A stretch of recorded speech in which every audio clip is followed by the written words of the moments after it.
Welcome back, students, to the fourth unit of audio video engineering. The fourth unit, that is advanced TV system. In this advanced TV system, we have from starting we have seen what is actually IP audio and IP video.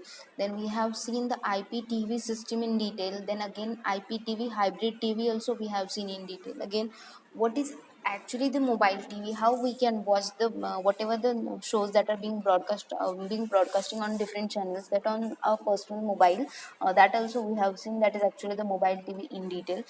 After that, we have seen the digital video recorders. In last lecture we have specifically seen the digital video recorders, what are the different types of digital video recorders and how we are using this digital video recorders, that we have seen in the last lecture. In today's lecture we will discuss about Wi-Fi audio video transmitter and receivers. What is actually the audio video transmitters using Wi-Fi, that we will see in this particular lecture. As you can see on the diagram, a particular model of the Wi-Fi audio and video transmitter and receiver, that you can see in this on the screen, how the particular block or the box of that particular transmitter and receiver of the Wi-Fi audio video, that is shown on the screen. Let us see what is actually the Wi-Fi audio video transmitter and receiver.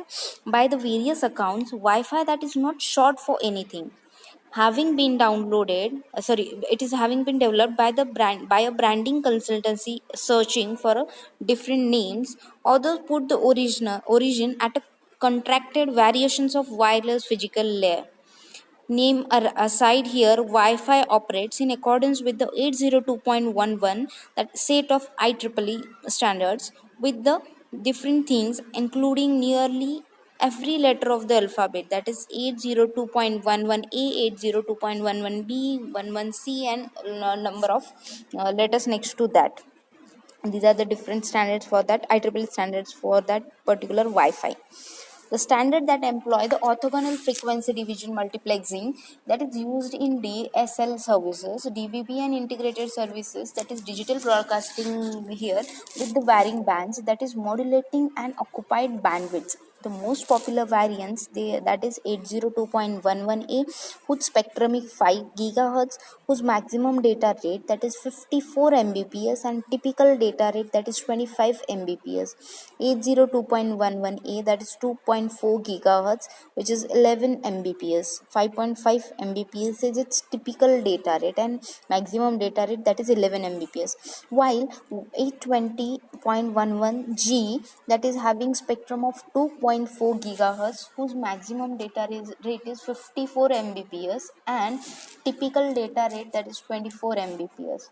802.11n, that is having spectrum of 2.4 GHz to 5 GHz.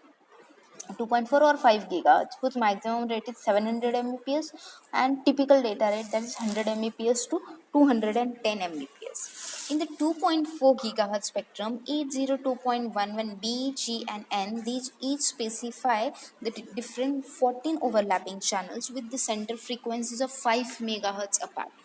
The spectral mask for 802.11b, it requires that the signal that is to be attenuated by at least 30 dB and plus minus 11 megahertz, and at least 50 dB at the 22 megahertz from the center frequency. Here in this case, the 802.11a and G, they are related through somewhat more involved requirements, with the result that an 802.11a, B, and G, the product occupies the equivalent of about 5 channels. Thus, in a crowded situation, the communication in 2.4 gigahertz band, that are limited to the channels 1, 6, and 11, and 802.11g network is compatible with the G and B both the devices. While 802.11n standards expected to be published by September 2008, but user multiple output technology that employs the multiple antennas, means we are using the multiple antennas here by the users of multiple input multiple output, and possibly they multiply the tuners also, as we have seen dual tuners and triple tuners, they multiply the number of tuners. The D-Link Super G system, that uses the 2 G channels for the purpose of achieving a typical data rate of 40 Mbps to 60 Mbps.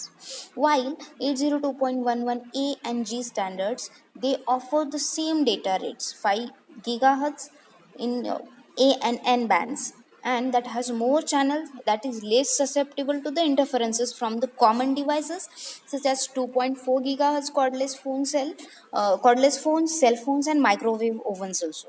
Here, interference from the neighboring wireless network that can be a problem in the system by for the different fewer channels. A problem appearing here by the popularity of the 802.11b. Thus, the 5 GHz solution that can be providing a better overall wireless connection. However, the higher the frequency band, it may be having slightly less range because of the greater signal attenuation through the walls. The channels are constantly being negotiated here, and if there is an interference that disrupts the communication, then the communicating parties, they are instructed to transmit the duty data. Thus, when the channel gets so bad, the data does not get corrupted and the data rate just goes very down. This is the beauty of the system, that is reliable system. Multi-rate data communication is provided here in this Wi-Fi audio and video system for the standards of 802.11 and standards in IEEE standards. Here in this Wi-Fi audio video transmitter receiver, we are having point to point broadcast, point to point versus the broadcasting system, means point to point transmission work is versus broadcast transmission system. One of the attraction here of the Wi-Fi system is that it is with a digital connection. Any data that can be transmitted, including the video, the Microsoft Media Center extender for Xbox, that is one such product. With the wireless connections to a PC that is running Windows Media Center, the Xbox console that can display the video originating from the PC on a TV connected to the Xbox. Means in short, we are having first PC which is having Wi-Fi connection, then again next to that we are having a video engine which is having Wi-Fi connection, next to that we are having the actual display where we can watch the videos that are being played and listen the audio that is being played at the background of the video. The video engine here in this case, that is the game console. However, there are other implementations also of this kind of the system where the receiver is a dedicated adapter that connects the display to the wireless networks. Another point to point application here that replaces the wired interface used to connect a video source, that is audio video center or similar to the display. In this particular setup, a Wi-Fi video transmitter and receiver that provides an analog television user with the installation mobility that allows the display placement without a wired connection of the video sources. This is what is the big advantage or benefit of this particular Wi-Fi system. Using MPEG-4 or the similar compression techniques and the 802.11a standards, units can be delivered up to 350 feet of range line of sight without the obstructions. In a small STB like the form factor, multiple units can be operated simultaneously, and analog NTSC, PAL and SCCM that can be supported here.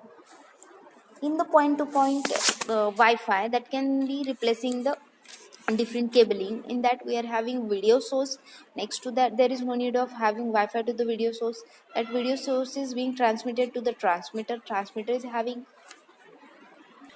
Wi-Fi facility. After transmitter, there is a receiver which is also having Wi-Fi facility. Means by the transmitter, whatever the data we are transmitting by using Wi-Fi, and receiver is receiving that data by using the Wi-Fi. After the receiver, it is given to the display unit. There is no need of the Wi-Fi to the display unit because we are having two Wi-Fi's at the transmitter and receiver. At the transmitter, we are transmitting the data, and receiver is receiving the data by using the Wi-Fi system, and we can watch whatever the data that is being broadcasted or that is being point to point transmitted over a display for the purpose of watching on the display. Here, one such unit that operates at an actual payload data rate of 4 Mbps, 8 Mbps, or the 14 Mbps. The advanced encryption standard here is used to assure privacy and the system latency that is specified at less than 1 second round trip. Here composite S video or HDMI connections they are available, and the stereo audio that can be provided, an integrated IR receiver and IR blaster that can be used here, as well as to provide the support from remote functions on the video source. Here the entire receiver that can be integrated with a display that is forming a new type of Wi-Fi televisions. Similarly, various conference room video projectors that now use the 802.11b and G technology for the purpose of receiving the video here from the PCs without the need of clumsy cabling. There is no need of cabling here for, because we are using the Wi-Fi network. The support for Wi-Fi HD video that is just emerging nowadays. It includes the HDMI interface and WHDI that provides wireless HD video connectivity at a quality that is equivalent to that achieved with the HDMI. It uses the MIMO protocol, multiple input multiple output protocol. A demo last year that was delivered uncompressed 720 pixels contained at an equivalent data rate of 1.3 gigabytes per second from an HD DVD player to a projector. The chipset that supports the transmission of video at up to 3 gigabytes per second, possibly using the lossless or near lossless JPG compression, which can be supporting 1080 pixel contents. The technology that has been demonstrated at a ranges of up to 100 feet through wall and has a latency of less than 1 milliseconds also. This was all about the Wi-Fi point to point versus the broadcasting system of the Wi-Fi. But in the broadcasting Wi-Fi, the most accessible version of the delivery that is already growing using Wi-Fi connection of the PC. As such, any PC with a wireless card that can receive video over the internet, but some of them users are starting to blur the distinction between internet and the broadcasting video. 2 years ago, before some years, the Wi-Fi network was used to support 4 channels of educational video, starting with a little more than 600 access points covering 150 buildings in 1 square mile. The system today comprises of 1300 wireless access points. This is the advancement of this broadcasting Wi-Fi televisions.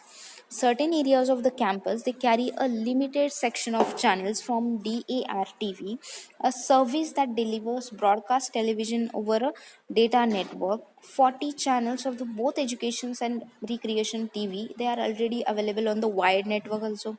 An interesting spin off here, this infrastructure is now promises wireless video delivery to the video centric handheld displays also, such as just released that is 604 Wi-Fi of Archos. A new Wi-Fi system that is called as WiMAX that promises to enable a connection range of at least few miles from an access point. However, the size and the power consumption of the WiMAX that receivers still need improvement to service a handheld class of products and users. It has been recently approved that first WiMAX wireless broadband interface card for the network computers that was used in USA. Let us discuss the future of this Wi-Fi transmitter and receiver. With numerous metropolitan areas now offering the different Wi-Fi access, it seems conceivable that original wireless TV system, that is good old VHF and UHF television, even in digital form, that could get serious competition from Wi-Fi networks in the it is not too distinct future, not only for the content but for the actual access footprints also. When a channel interference occurs and video data that is retransmitted, the lapse in timing that must be accommodated somehow. One solution is to switch on to lower data rates in the video, but this is complicated by the need to maintain program continuity and the requirements of dynamic video compression rate. Here you do not need to be surprised if all of these issues are quickly resolved and yet another viable medium for the video that delivery emerges here.